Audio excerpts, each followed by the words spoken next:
Bénissons le Seigneur. Voici que la Vierge est enceinte.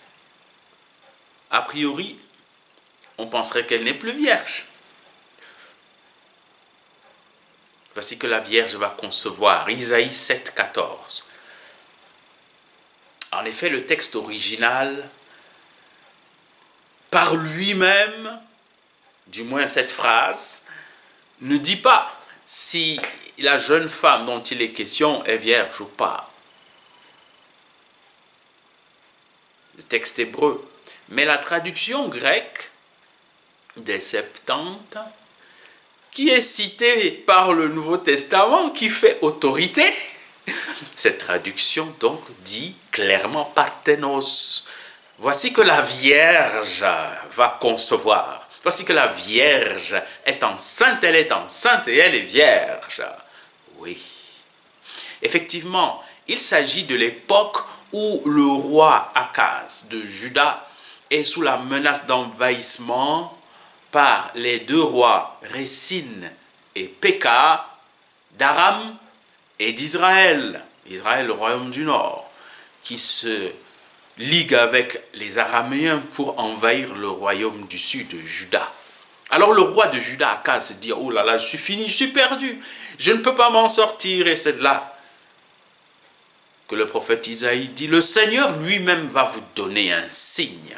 Et le signe, le voici, voici que la Vierge est enceinte. Si c'était une femme qui conçoit, ce ne serait pas un signe. Voici que la Vierge va concevoir. Elle enfantera un fils qu'elle nommera l'Emmanuel, Dieu avec nous. Alors, le signe s'applique à la fois en termes de jeune femme. Probablement une femme du harem de Akaz, avant que cet enfant ne sache distinguer sa droite de sa gauche, ces deux tisons fumants de Péka et Récine, ils seront foutus. Mais elle s'adresse, cette prophétie, maintenant au temps nouveau, au temps du Messie. Voici que la Vierge va concevoir. Et c'est cette Vierge à qui Gabriel est envoyé par Dieu, la Vierge Marie.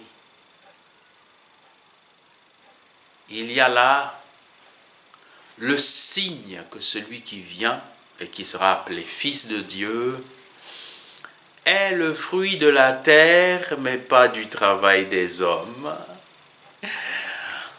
Le fruit de la terre et de la pure grâce de Dieu, annonçant que nous serons engendrés par Dieu, non d'un vouloir d'homme ni d'un vouloir de chair, mais de Dieu, par le baptême.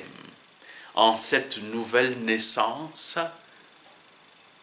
nous serons nous aussi le produit de la terre. Mais la terre peut-elle produire la justice? C'est les cieux que se penche la justice. Et la vie de Dieu vient en moi par le baptême. Et ceci est un prolongement de l'incarnation du Fils de Dieu. Car lorsque je suis né de nouveau, né de l'eau et de l'esprit, Jean chapitre 3, par le baptême, qu'est-ce que je suis? Un membre du corps du Christ, engendré par l'Église, qui est l'épouse et dont la Vierge est le prototype. Voici la grâce que le Seigneur a faite. C'est une merveille à nos yeux. Bénissons le Seigneur.